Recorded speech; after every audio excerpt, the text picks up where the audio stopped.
Assalamualaikum warahmatullahi wabarakatuh. Sampurasun barudak kelas 5. Kumaha kabarna? Mugia urang sadayana sehat aya dina lindungan Allah Subhanahu wa taala.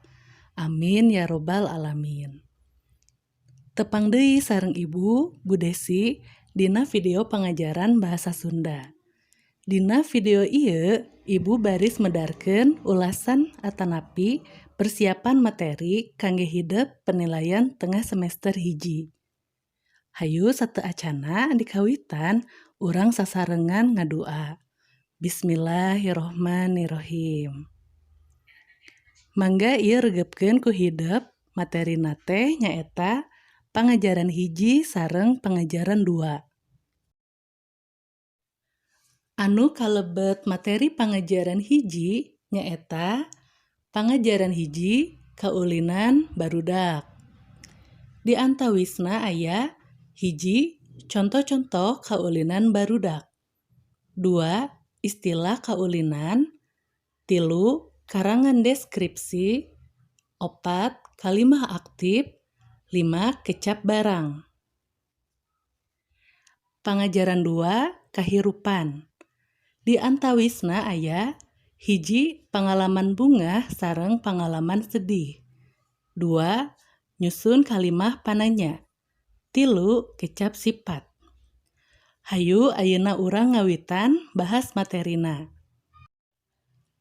Kaulinan barudak. Kaulinan tradisional pikeun barudak kawilang loba rupana. Samemeh narekap pangaruh kamajuan teknologi anu balukarna loba kaulinan modern nu leuwih dipikawanoh kaulinan tradisional jadi kalangenan nu mindeng dilakukeun ku barudak dina mangsa rine. Salian mibanda fungsi sosial jeung hiburan, kaulinan tradisional lebet ku atikan sarta gede mangpaatna pikeun kamekaran mental jeung tumuwuhna fisik barudak. Kukituna kaulinan tradisional pikeun barudak lamun bisa mah tangtu kudu dimumule sangkan tetep jadi kabengharan budaya nu mibanda ajen luhur. Unggal barudak di sawatara daerah mibanda kaulinan sewang-sewangan.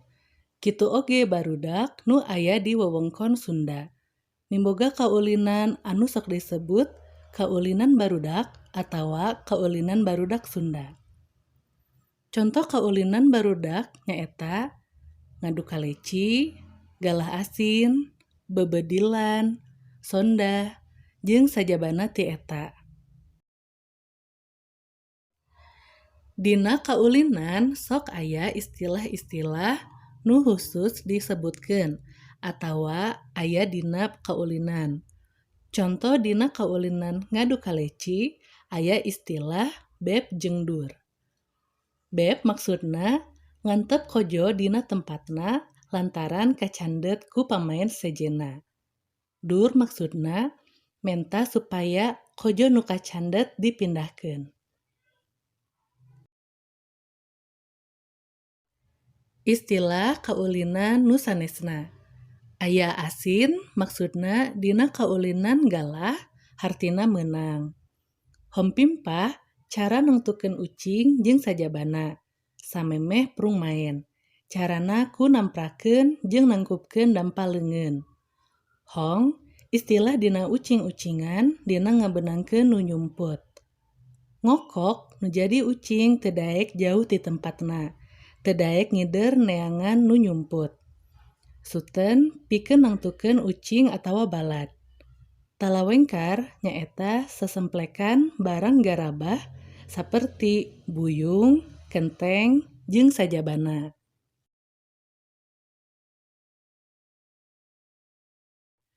Nulis karangan deskripsi. Karangan deskripsi nyaeta karangan basa lancaran anu bisa mere gambaran ka anu maca. Ngeunaan hiji hal kalawan tetela. Nu jadi jejerna bisa ngeunaan barang, kaayaan, kajadian, tokoh, carita, atawa jalma. Jadi karangan deskripsi teh nyaeta karangan nu eusina ngagambarkeun hiji hal. Bisa ngeunaan barang, kaayaan, kajadian, tokoh, carita, atanapi jalmi. Kalimah aktif.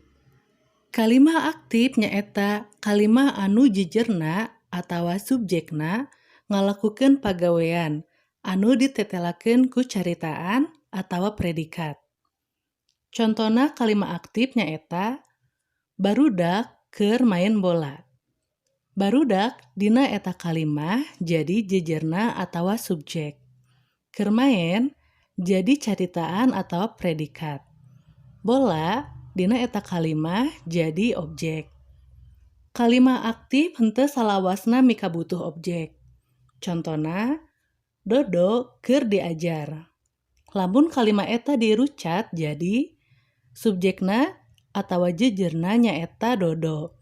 Predikatna atawa caritaanana nyaeta keur diajar. Dina kalimah eta teu aya objekna. Kecap barang. Kecap barang mangrupa kecap nu nuduhkeun barang jeung naon-naon nu dianggap barang saperti jalma, sato, tutuwuhan, patempatan, jeung nu sejenna nu dianggap barang. Contoh kalimahna A. Maman mawa kaleci. B. Barudak arulin. C. Kalecina diwadahan ku danu. Kecap-kecap maman, barudak, jeung kalecina dina eta kalimah mangrupa jejer. Kecap-kecap kaleci jeung danu dina eta kalimah mangrupa objek. Eta kecap-kecap teh mangrupa kecap barang. Kecap barang dina kalimah bisa jadi jejer atawa objek. Kumaha carana nangtukeun kecap barang dina hiji kalimah?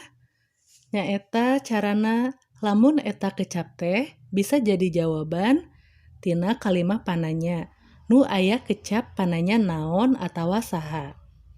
Contona, saha nu mawa kaleci? Nyaeta maman. Naon nu dibawa ku maman? Nyaeta kaleci. Saha nu arulin? Nyaeta barudak. Naon nu diwadahan ku danu? Nyaeta kaleci. Saha nu ngawadahan kaleci? Nyaeta danu. Kecap maman, kaleci, barudak, danu eta teh kaasup kana kecap barang.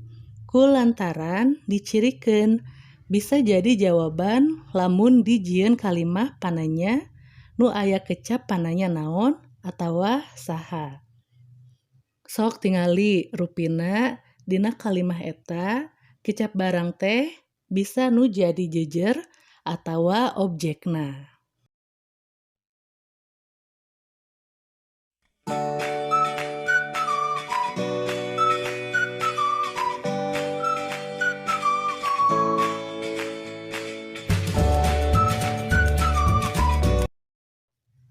Pangajaran 2, kahirupan.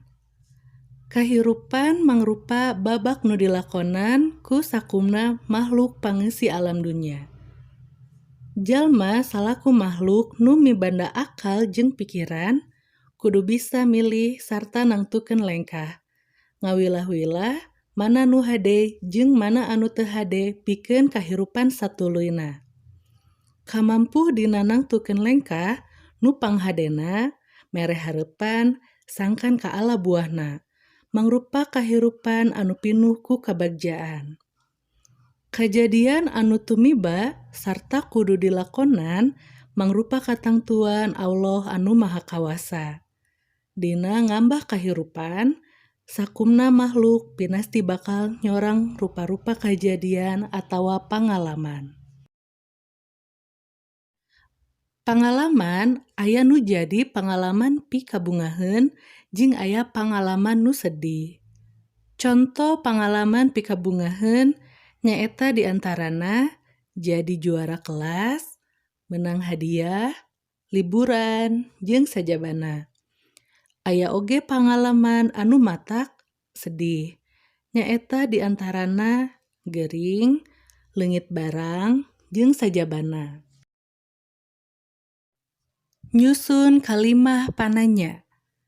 Kalimah pananya nyaeta kalimah anu gunana pikeun nanyakeun sarta miharep jawaban.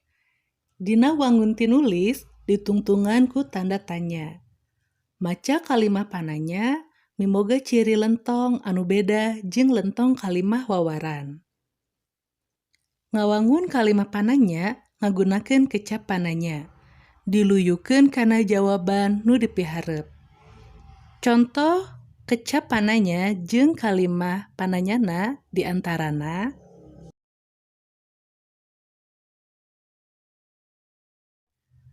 kecap pananya naon digunakeun pikeun nanyakeun barang. Contoh kalimahna, naon nu dibawa ku Neni? Kecap pananya saha digunakeun pikeun nanyakeun jalma. Contoh kalimahna, saha nu teu ngerjakeun tugas? Kecap pananya kumaha, kunaon digunakeun pikeun nanyakeun kaayaan. Contoh kalimahna, kumaha pangalaman diajar PJJ teh? Kecap pananya sakumaha, sabaraha digunakeun pikeun nanyakeun ukuran. Contoh kalimahna, sakumaha legana buruan imah danu teh? Kecap pananya mana, di mana, kamana digunakeun pikeun nanyakeun tempat. Contoh kalimahna, di mana urang bisa ulin ucing sumput teh? Kecap pananya iraha digunakeun pikeun nanyakeun waktu. Contoh kalimahna, iraha urang ujian basa Sunda teh? Kecap pananya naha digunakeun pikeun nanyakeun kajadian. Contoh kalimahna, naha danu bet henteu ngerjakeun tugas? Kecap sifat. Kecap sifat nyaeta kecap anu diantarana nuduhkeun kaayaan, warna, ukuran, jeung rasa. Titenan kalimah-kalimah ieu. Hiji, si cendramawat kukuna seukeut. 2. Bulu si cendramawat semu koneng. Kecap seukeut jeung kecap koneng mangrupa contoh kecap sifat.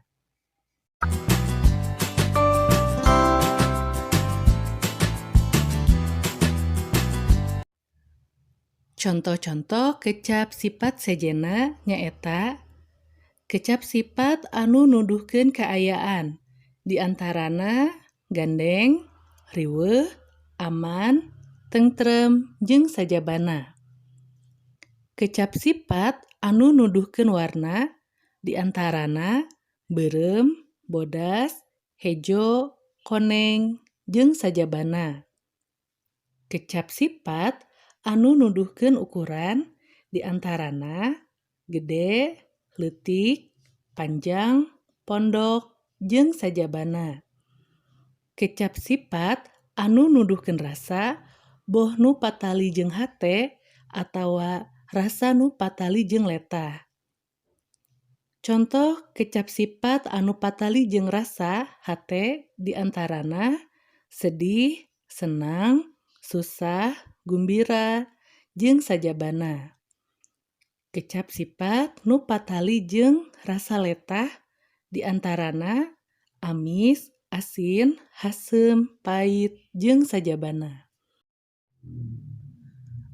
Alhamdulillah barudak, rengse materi anu dipedarkeun kangge persiapan atanapi ulasan materi hidup PTS.